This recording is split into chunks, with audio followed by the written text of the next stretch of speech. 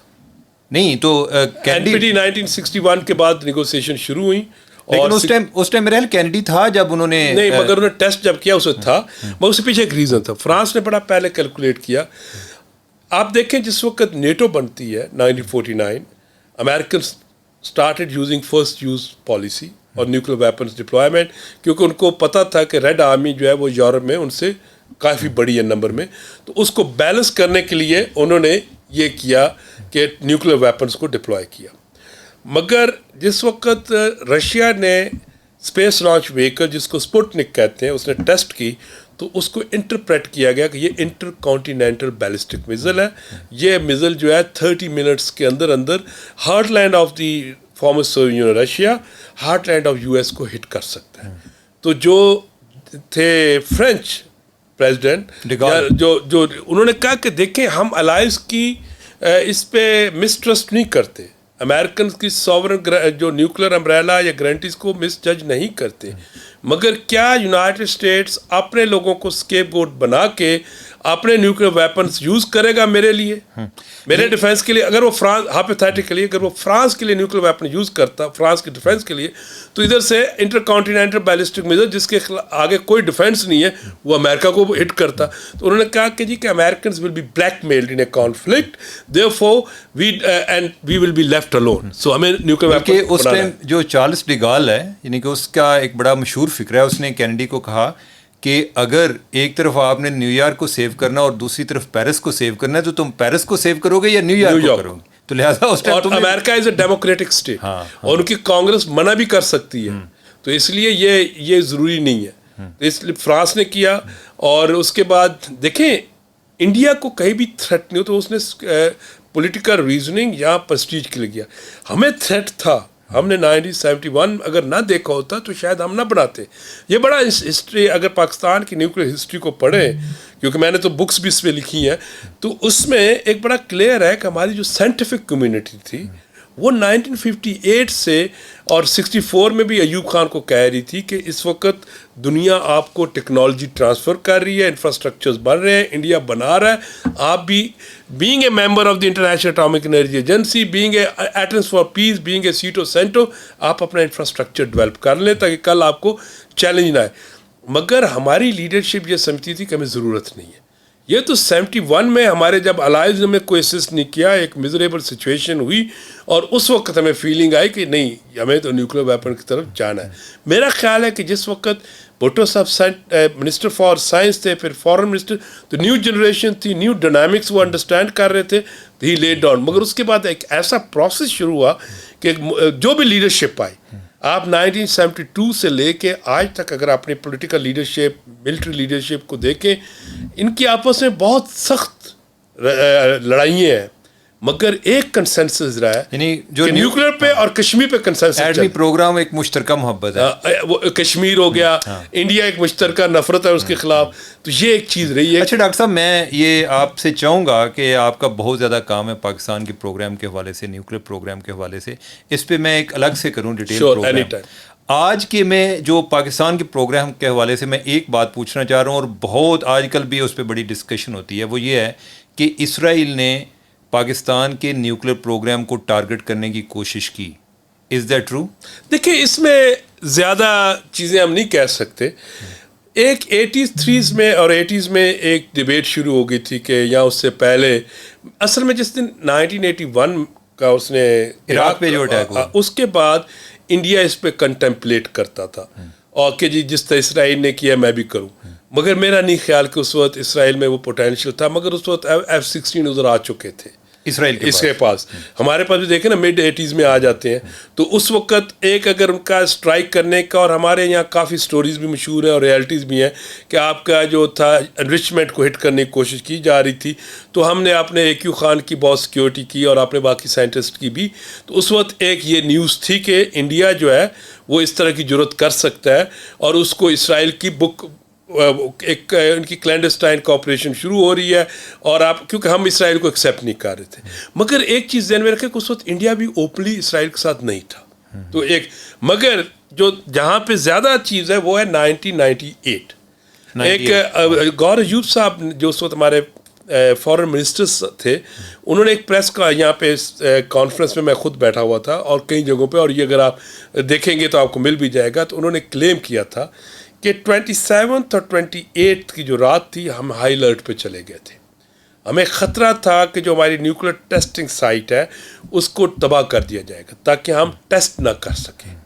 اور اس کے اوپر وجہ سے ہم نے رات مڈ نائٹ پہ جب یہ ہمیں الرٹ کیا گیا, تو وہ کہتے ہیں کہ میں نے جا کے ہم نے انڈین ہائی کمشنر کو بلایا اور اس کو کہا کہ اگر یہ اسٹرائک ہوئی تو یہ اس کی سویئر ریٹیلیشن ہوگی, کیونکہ یہ اسٹرائک نیوکلیر ٹیسٹنگ سائٹ پہ ہوگی. مگر صبح ہم نے الحمدللہ ہمارے سائنٹسٹ نے ٹیسٹ کر دیا 28 مئی کو, تو یہ چیز ختم ہو گئی. مگر اس کے پیچھے ایک سٹوری یہ ہے کہ سری نگر پہ جو ہمارے انٹیلیجنس تھے یا جو بھی ہے, انہوں نے آئیڈینٹیفائی کیا کہ ہمارے نیبرہڈ میں F-16 ہیں, اور یہ F-16 میں بھی سری نگر ایئرپورٹ پہ وہ کیموفلاج کیے ہوں تاکہ وہاں سے سرجیکل اسٹرائک کی جائے اس سائٹ پہ. تو جب وہ بعد میں سٹوریز انفولڈ ہوئیں, ڈبیٹس ہوئیں, تو اس میں ایک یہ بھی ڈبیٹ آئی کہ ہاں جو ہماری انٹیل تھی یا جو ہماری انفارمیشن تھی وہ کریکٹ تھی کہ سری نگر نے یہ جو انڈین اسپیس ہے اس میں اسرائیلی ایک F-16 آئے ہیں. مگر وہ کلیم یہ تھا کہ اس وقت اسرائیلی پرائم منسٹر ٹریول کر رہا تھا تو کسی سینٹرل ایشیا سائڈ پہ یا جہاں بھی, تو وہ انڈین ایئر اسپیس یوز کر رہا تھا انہی دنوں, تو اس کو دو F-16 اسکاٹ کر رہے تھے, وہ ہم نے آئیڈینٹیفائی کیا. اب یہاں پہ سٹوری ختم ہو جائے. ہماری گورنمنٹ کا آفیشیل ورژن ہے کہ it was a correct evidences کہ Israelis and Indians were planning together, اور یہ on 27th and 28th night. مگر جو انٹرنیشنل اینالسٹ یا انڈین رپورٹنگ ہے اس میں یہ کہا جا رہا ہے کہ نہیں وہ یہ مس لیڈ ہوا ہے. مگر ایک چیز ذہن میں رکھیے گا کہ انڈیا کے پاس جیگورز تھے. انڈیا سرجیکل اسٹرائک نہیں کر سکتا تھا کیونکہ جیگورز F-16 سے سپیریئر نہیں ہے اسپیڈ میں. پاکستان کے پاس F-16 تھے, تو اس لیے انڈیا کو اگر اسٹرائک کرنی تھی چاغی میں تو اس کو اسرائیلی یا کسی اور کی مدد چاہیے تھی. تو یہ سارے ہائپوتھیٹیکل آپ کہہ سکتے ہیں سینیریو کو ڈاٹ کو جب کنیکٹ کرتے ہیں, مے بی اور مے بی ناٹ. ڈاکٹر صاحب یہ بات درست ہے کہ جب ہم نے اپنے نیوکلیر ٹیسٹ کیے تو کوئی اسرائیل کو پیغام دیا تھا کہ بھئی آپ کو ہمارے پروگرام کے بارے میں پریشان ہونے کی ضرورت نہیں, یہ انڈیا سینٹرک ہے؟ نہیں, یہ دیکھیں ہم نے اسرائیل کو نہیں, ہم نے پوری دنیا کو دیا ہوا ہے, دیا ہے, دے رہے ہیں, دیتے رہیں گے. ہمارا پہلے دن سے ہی آفیشیل پبلک پولیٹیکل بڑا کلیئر سٹینس ہے کہ ہمارا جو ملٹری پوسچر ہے, ہمارا جو نیوکلیر ڈاکٹرن یا پوسچر ہے وہ انڈیا سینٹرک ہے. اور وہ بھی سینٹرک اس حد تک کہ ہم ڈیٹیرنس کے لیے بنا رہے ہیں. ہمارا کوئی سینٹرک نہیں. ہاں, جب ہم نے 2750 کلومیٹر رینج میزل ٹیسٹ کیا, آپ کو یاد ہوگا کہ 2015 میں جب نواز شریف صاحب گئے تھے واشنگٹن میں, ان کی ملاقات ہوئی, اور اس وقت ہمارے اعزاز صاحب فارن سیکرٹری ہوتے تھے, تو انہوں نے ایک پریس کانفرنس کی تھی واشنگٹن میں. اس میں پہلی دفعہ انہوں نے ٹرم یوز کی تھی ٹیکٹیکل نیوکلیر ویپنس. تو پھر امریکن ایک ٹیم آئی, ان کے ایکٹنگ ڈیفینس سیکرٹری تھے, اسسٹنٹ ڈیفینس سیکرٹری, اور اوباما کے بعد میں وہ ایڈوائزر بھی رہے لیوائے کی. تو یہ ایک ڈسکشن ہوئی کہ آپ کی بریکٹنگ کی ایک بات شروع ہوئی کہ آپ کی لانگر رینج کتنی ہوگی اور شارٹر رینج. ہم نے شارٹر رینج پہ تو بات نہیں کی کیونکہ ٹیکٹیکل ویپن ہم تو بیٹل فیلڈ ویپن کہتے ہیں, وہ کسی سٹیج پہ بھی ہو سکتا ہے. مگر لانگر رینج میں ہم نے کہا 2750 کلومیٹر. یہ ہمارا ایک رینج ہے. اینوبار, نیکوبار آئی لینڈ, انڈیا کی ایسٹرن کمانڈ, انڈیا کی جو اس سائڈ کی چیزیں ہیں, تاکہ پورا انڈیا جو ہے ہماری رینج میں ہو. اس کے علاوہ ہم نے کبھی بھی میزلس کی رینجز کو نہیں انکریز کیا، حالانکہ ہمارے خلاف بہت پروپیگنڈا ہوا. بھی ریسنٹلی ہمارے پہ جو لاسٹ سینکشنز آئیں بائیڈن ایڈمنسٹریشن کی، وہ بھی میزلس ریلیٹڈ تھی کہ ہم نے ایک میزل وہ جو ڈایا میٹر 1.4 والا کیپیسٹی لے رہے ہیں جو کہ اسپیس لانچ وہیکل بنانی تھی، تو یہ ہم امریکہ کو ٹارگٹ کر سکتے ہیں. یہ ایک پروپیگنڈا پاکستان کی بالکل کلیئرٹی ہے. اس میں ہمیں میسج کسی کو دینے کی ضرورت نہیں ہے، خود انڈرسٹوڈ ہے کہ Israel is not part of our military post. مگر ایک چیز ذہن میں رکھیں، اگر اسرائیل ہماری طرف اگریشن کرتا ہے جس طرح ایران کی طرف کرتا ہے، ہمارے پاس پوٹینشیل ہے، ہم اسرائیل کو ہٹ کر سکتے ہیں، کریں گے. ہاں مگر جب اس کا نہیں ہماری طرف تو ہمارا اس کی طرف نہیں. ہمارا بالکل کلیئرٹی ہے کہ نہیں، اسرائیل از ناٹ آور ہمارا صرف انڈو سینٹرک ہے. تھینک یو ڈاکٹر صاحب، بہت انفارمیٹیو ڈسکشن، اور آپ کے ساتھ انشاءاللہ میں دوبارہ ایک پھر پروگرام کروں گا exclusively about Pakistan nuclear programme. تو تب تک کے لیے اجازت. ناظرین، امید ہے کہ آپ کو یہ پروگرام اچھا لگا ہوگا، آپ کے لیے بہت ساری نئی معلومات ہوں گی، میرے لیے تو بہت ساری تھیں. تو انشاءاللہ ڈاکٹر صاحب کو دوبارہ بھی ہم ضامن دیں گے. تو تب تک کے لیے خدا حافظ.